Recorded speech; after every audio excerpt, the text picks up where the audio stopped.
بسم اللہ الرحمن الرحیم۔ معزز سامعین و ناظرین، فیس بک پر آپ آج کل دیکھ رہے ہیں کہ کچھ علماء کرام ہیں جنہوں نے اپنا اوڑھنا بچھونا مناظرہ مجادلہ رکھا ہوا ہے۔ یہ مناظرہ کس چیز پر ہو رہا ہے؟ حیات النبی کے حوالے سے مناظرہ ہو رہا ہے۔ ایک علامہ خضر حیات ہے مکھروی، ایک مفتی ندیم ہے پشاور کا، ایک کوئی مجاہد بالا کوٹی ہے، ایک فلاں ہے، ایک فلاں ہے۔ پورے پاکستان میں انہوں نے ایک ادھم مچایا ہوا ہے۔ ہمارے اکابر اور اسلاف نے مناظرہ ان لوگوں کے ساتھ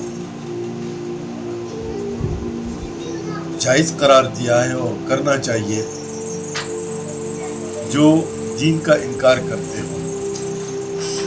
فروعی مسائل میں یا ایسے مسائل میں جو لا ینحل ہو، اسلاف ان کا کوئی حل نہیں نکال سکے ہو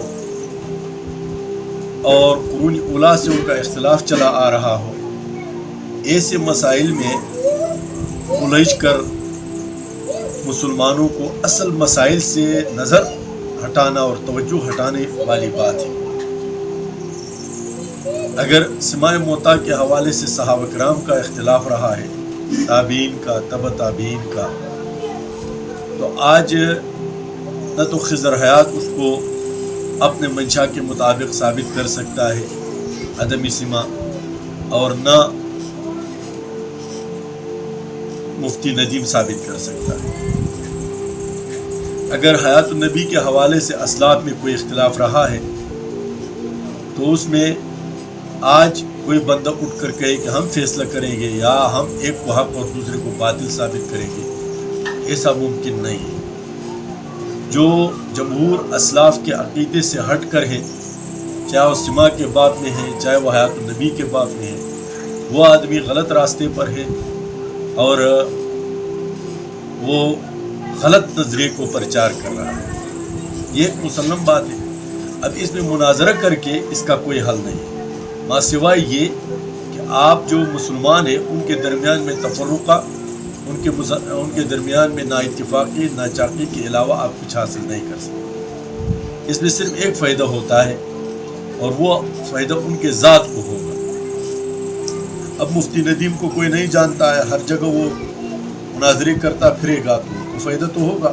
اس طرح خضر حیات کو کوئی نہیں جانتا اور جب وہ اس طرح کی باتیں کرے گا سوشل میڈیا پر تو یہ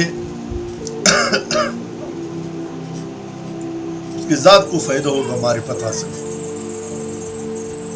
یہ بالکل ایسا ہے کہ آپ نبی علیہ السلام کے ذات اقدس کے حوالے سے ایسی باتیں عوام کے سامنے لے کر آئے جن کو عوام سوچ بھی نہیں سکتے۔ صحابہ کے بارے میں ایسی باتیں سامنے لے کر آئے جن کو کبھی عوام سوچ بھی نہیں سکتے۔ یہ بالکل ایسا ہے جیسا کہ جماعت اسلامی نے جب سے ابوالعالیٰ مودودی نے اپنے کتابیں نہیں لکھی تھی، اس سے پہلے لوگ یہ سمجھتے تھے کہ صحابہ پر بات کرنا گناہ ہے اور سخت ترین گناہ ہے، اس لیے صحابہ کرام کے حوالے سے کوئی بندہ لبکشائی کرنا صحابہ کرام کی توہین سمجھتا تھا۔ ابوالعالیٰ مودودی نے کتابیں لکھی، تاریخی روایت جمع کیے اور من گھڑت باتیں لکھی جو عوام کے سامنے گئی۔ اب شیعوں کو بھی کھلا دروازہ مل گیا، وہ بھی کھل کر سامنے آ گئے، اور جو لوگ تھے جنہوں نے ابوالعالیٰ مودودی کی کتابیں پڑھی ان کے ذہن میں بھی صحابہ کرام کی توقیر اور عزت کم ہو گئی، ہر بندہ بات کرنے لگا۔ بالکل اسی طرح یہاں پر آپ نبی کریم صلی اللہ علیہ وسلم کے حیات کے حوالے سے بات کریں گے تو ایسے ہر بندے کو نبی علیہ السلام کے ذات اقدس کے اوپر بات کرنے کا دروازہ کھل جاتا ہے۔ لہٰذا ایسے مناظروں سے کوئی فائدہ نہیں، ماں سوائے تفرق کے، ماں سوائے منافقت کے علاوہ کچھ بھی نہیں۔ اپنا اگر دکان چمکانا ہے، اپنا دکان بنانا ہے تو کوئی اور موضوع چن لو، سیاست چن لو، دکان صحیح طور پر چمک رہا ہوتا ہے، یا کوئی ادارہ بناؤ جس سے آپ چمک جائیں گے، محتمم بن جائیں گے، یا اسکول بناؤ، سسٹم بناؤ، لیکن ایسے بالکل مت کرو کہ صحابہ کرام اور انبیاء علیہ السلام کو لے کر آپ ایک متنازع بات کریں اور اسی تنازع کی وجہ سے صحابہ کرام پر بات کرنا، نبی کریم صلی اللہ علیہ وسلم کے ذات اقدس پر بات کرنا، یا انبیاء علیہ السلام کے اوپر بات کرنے کے لیے لوگوں کے لیے دروازہ کھل جائے گا۔ لہٰذا ایسے مناظروں سے کوئی فائدہ نہیں ہے۔ عام مسلمانوں سے یہ درخواست ہے کہ وہ اس زمانے میں اس طرح کے مولویوں سے اپنے آپ کو بچائیں۔ یہ فتنہ گر مولوی ہے، یہ تاریخ میں بھی فتنہ گر رہے ہیں، پہلے بھی فتنہ گر تھے اور آئندہ بھی اس طرح۔ فتنوں کے علاوہ ان کا کوئی کام نہیں ہے۔